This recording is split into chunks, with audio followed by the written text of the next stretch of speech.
Setelah perang usai, Belanda yang terpaksa terlibat dalam Perang Dunia II kini menerima kerugian yang sangat banyak. Belanda kini membutuhkan banyak dana untuk memperbaiki infrastruktur negaranya yang telah rusak serta mengembalikan semua dana yang digunakan selama peperangan. Setelah Indonesia merdeka, Belanda melakukan agresi militer ke-1 dengan menyasar Pulau Jawa dan Sumatera. Walau sebelumnya telah disepakati perjanjian Linggarjati, namun Belanda memiliki penafsiran sendiri atas perjanjian itu. Juga dengan berpegang pada pidato Ratu Wilhelmina tentang sebuah hari yang akan dibuat persemakmuran antara kerajaan Belanda dan Hindia di bawah naungan kerajaan Netherlands. Sehingga dengan berbekal legitimasi sepihak tersebut, maka Belanda melancarkan operasi militer ke Indonesia. Dan ini disebut agresi militer Belanda yang ke-1. Tujuannya adalah secara politik, Belanda ingin menghilangkan negara Indonesia secara de facto dengan cara mengepung ibu kota Indonesia dan juga menghapus Indonesia dari peta dunia. Secara ekonomi, Belanda ingin merebut daerah yang berpotensi menghasilkan pangan, produk ekspor, dan juga pertambangan.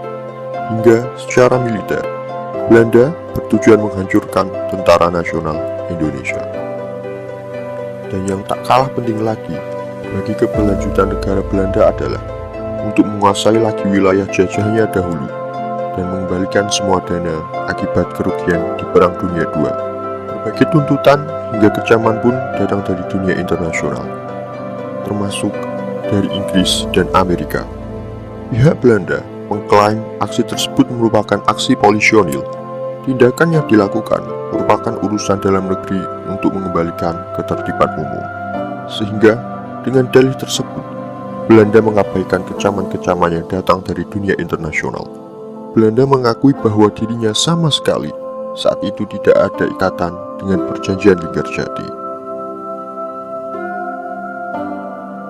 Setelah PBB merespon hal ini, PBB mengeluarkan resolusi. Pada 15 Agustus 1947, pemerintah Belanda baru menerima resolusi dan akan melakukan gencatan senjata. Untuk menyelesaikan masalah ini, PBB membentuk konferensi 3 negara.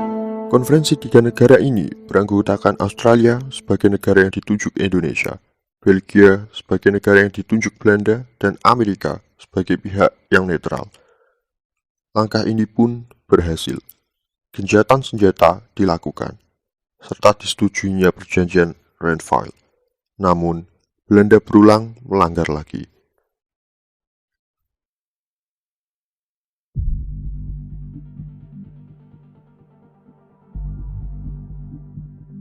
Pada 19 Desember 1948, Belanda melancarkan operasi militer lebih besar dari sebelumnya. Operasi ini dikenal dengan sebutan Operasi Gagak. Dalam operasi ini, ibu kota Indonesia yang saat itu terletak di Yogyakarta diserang Belanda. Tokoh-tokoh penting Indonesia seperti Soekarno, Hatta, Sultan Syahrir ditangkap oleh Belanda. Penyerangan terhadap ibu kota Republik Indonesia diawali dengan pengeboman atas lapangan terbang Maguwo. Di pagi hari pukul 5, lapangan terbang Maguwo dihujani bom dan tembakan mitraliur oleh 5 pesawat Mustang dan 9 pesawat Kitty Hawk. Pertahanan TNI di Maguwo hanya terdiri dari 150 orang pasukan pertahanan pangkalan udara dengan persenjataannya yang sangat minim, yaitu beberapa senapan dan 1 senapan anti pesawat 12,7. Senjata berat sedang dalam keadaan rusak. Pertahanan pangkalan hanya diperkuat dengan 1 kompi TNI bersenjata lengkap.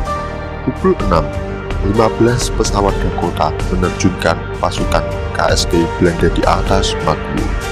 Pertempuran di atas Maguwo tersebut hanya berlangsung sekitar 25 menit. Pukul 7, Bandara Maguwo telah jatuh ke tangan pasukan Kapten Evo. Di pihak Republik tercatat 120 orang tewas, sedangkan di pihak penyerang tak satu pun jatuh korban. Sekitar pukul 9, seluruh 430 anggota pasukan KST telah mendarat di Magelang. Dan pukul 11, seluruh kekuatan grup tempur M sebanyak 2.600 orang, termasuk 2 batalion 1.900 dari Brigade D, beserta persenjataan berat di bawah pimpinan Kolonel Dr. Van Langen telah terkumpul di Magelang dan mulai bergerak ke Yogyakarta. Serangan terhadap kota Yogyakarta juga dimulai dengan pengepungan serta menerjunkan pasukan payung di kota. Daerah-daerah lain di Jawa antara lain Jawa Timur dilaporkan bahwa penyerangan bahkan telah dilakukan sejak 18 Desember malam hari. Segera setelah mendengar berita-berita tersebut, Belanda telah memulai serangannya.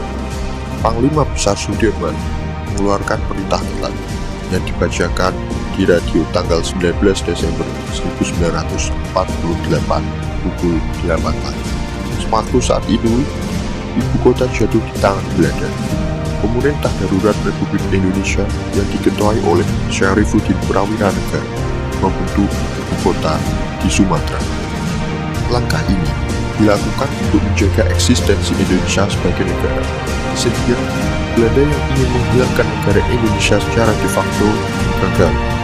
Serangan Belanda terhadap Indonesia sudah dipublikasikan menjadi kancah internasional, termasuk Amerika Serikat.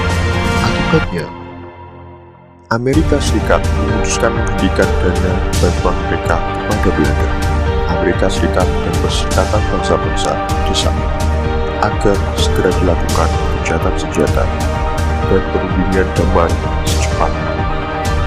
Akhirnya, pada tanggal 7 Mei 1949, agresi militer Belanda kedua berakhir dengan ditandatanganinya perjanjian Rom-Royal.